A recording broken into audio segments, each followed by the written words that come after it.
หลังจากที่ว่าได้เปิดให้บริการมาได้1 เดือนกว่าห้านเบียร์บุญข้าวปุ้นเจ้าขิงบ้านทินเพียเมืองหาดทรายฟองนครหลวงจันทร์ก็นับได้ว่าได้รับกระแสตอบรับจากลูกค้าได้ดีพอสมควรโดยได้มีลูกค้าไปใช้บริการอย่างต่อเนื่อง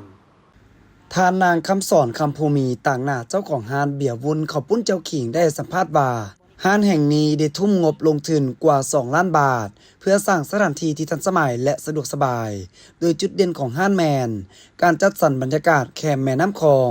ให้เหมาะสมสำหรับการพักผ่อนและรับประทานอาหารแบบผ่อนคลายพร้อมทั้งมีห้องแอร์และห้องคาราโอเกะให้บริการฟรีเพื่อรองรับกลุ่มลูกค้าหลายรูปแบบซึ่งบ้านทินเพียเมืองหาดทรายฟองนครหลวงจันทร์แม่นหนึ่งในพื้นที่ที่ขึ้นชื่อลือนำโดนนานเกี่ยวกับข้าวปุ้นเจ้าขิง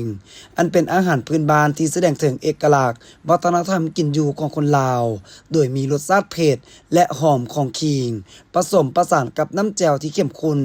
และเส้นข้าวปุ้นที่นุ่มเฮ็ดให้เกิดรสชาติที่เป็นเอกลักษณ์จนกลายเป็นอาหารขึ้นชื่อของเมืองนี้ดังนั้นการเปิดห้านข้าวปุ้นเจ้าขิงแห่งนี้บ่เพียงแต่เป็นการสร้างธุรกิจแต่ยังเป็นการสืบสานและอนุรักษ์อาหารพื้นบ้านให้คนรุ่นใหม่และนักท่องเที่ยวได้รู้จักและสัมผัสรสชาติแท้ดังเดิมซึ่งทางห้านเน้นคุณภาพอาหารเป็นหลักโดยเฉพาะเมนูข้าวปุ้นเจ้าขิงสูตรดังเดิมควบคู่กับอาหารปิ้งเส้นปิ้งไก่และปิ้งปลาที่นำใช้วิธีอบโอ่งเพื่อให้ได้รสชาติเป็นเอกลักษณ์เฉพาะของห้านพร้อมกันนี้ห้านยังได้สร้างเวียกเฮ็ดงานทำให้แก่ประชาชนอ้อมข้างโดยมีพนักงาน12 กว่าคนมีรายได้เพิ่มขึ้นสบายดีค่ะพระเจ้าเป็นซื้อนางคำสอนเนาะต่างนาห้านข้าวปุ้นแจวขิงเนาะหวนอันห้านเบียร์วุ้นข้าวปุ้นแจวขิงอันนี้เขาก็เป็นต่างนาของเฒ่าแก่เพิ่นเนาะเอาจะมาแนะนำอาหารที่ว่าเป็นหลักของห้านเขาก็คือมีข้าวปุ้นแจวขิงแล้วก็มีปิ้งไก่มีปิ้งปลาเนาะแล้วก็ลวกซีนเขาจะลวกใส่ถุงแล้วจะมีน้ำลวกซีนให้พร้อมเนาะถ้าว่าผู้ใดมักใส่น้ำลวกซีนก็จะใส่ได้เลยเนาะปิ้งไก่ของเขาจะเป็นปิ้งไก่ท้าปลาแดกแล้วก็จุดสำคัญของปิ้งไก่ของเขาจะมีน้ำปลาแดกแล้วก็จะมีหัวสีไข่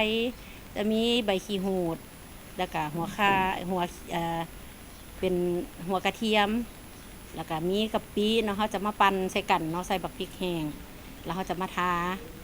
เครื่องปรุงของมันถ้าแล้วแต่รสชาติที่เขามักแขกบางคนอาจจะมักแบบหวานหรือว่าอาจจะมักแบบเค็มกับเพิ่นกับสั่งได้เนาะอันนี้เนาะแล้วกับปลาของเขาก็จะมีเป็นหัวซีไข่เป็นหัวผักบัวแล้วก็มีใบขี้หูดเขาจะมาปั่นใส่กันเนาะใส่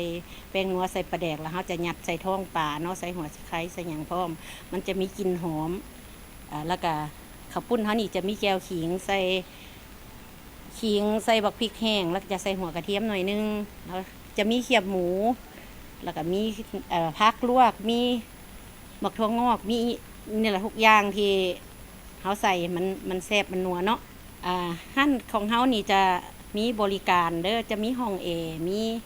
อย่างบริการให้ฟรีเวลามันฮ้อนมันอย่างกะขึ้นห้องแอร์ได้เนาะมีคาราโอเกะให้ร้องเพลงพร้อมเจ้าแม่นแล้วเป็นสุดตำรับมาตั้งแต่ต้นตำรับของแต่บุกเฒ่าแก่บุห้านเพิ่นพาเฮ็ดมาแต่ก่อนเนาะเจ้าเพราะว่าอันเอกลักษณ์ของบ้านหอมเขามาตั้งแต่ใดมาเพิ่นก็เฮ็ดตั้งแต่ข้าวปุ้นมาตั้งแต่ปู่ย่าตายายของเขาแล้วเนาะเพราะว่าเพิ่นเฮ็ดมาแต่ต้นพุ่นแล้วตกลูกตกหลานมาเพิ่นก็สืบทอดกันมาเลยเนาะ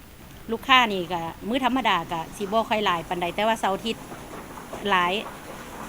มาเรื่อยๆมีอันนั้นปิ้งปลาเขาจะอบใส่โอ่งแล้วก็ไก่เขานี่ก็จะปิ้นใส่เตาเขาใส่หมุนเอาจ้ะอันอบโอ่งนี่มันจะหอมกว่าละซีนมันก็จะนุ่มปิ้งไก่เขาก็คือกันมันจะสุกเสมอมันจะบ่มีหม่องสุกหม่องดิบมันจะสุกเสมอเลยมันจะงามมีเมนูอาหารตามสั่งจะมีพวกอาหารตามสั่งเพิ่นจะมีเบิดเนาะทั้ง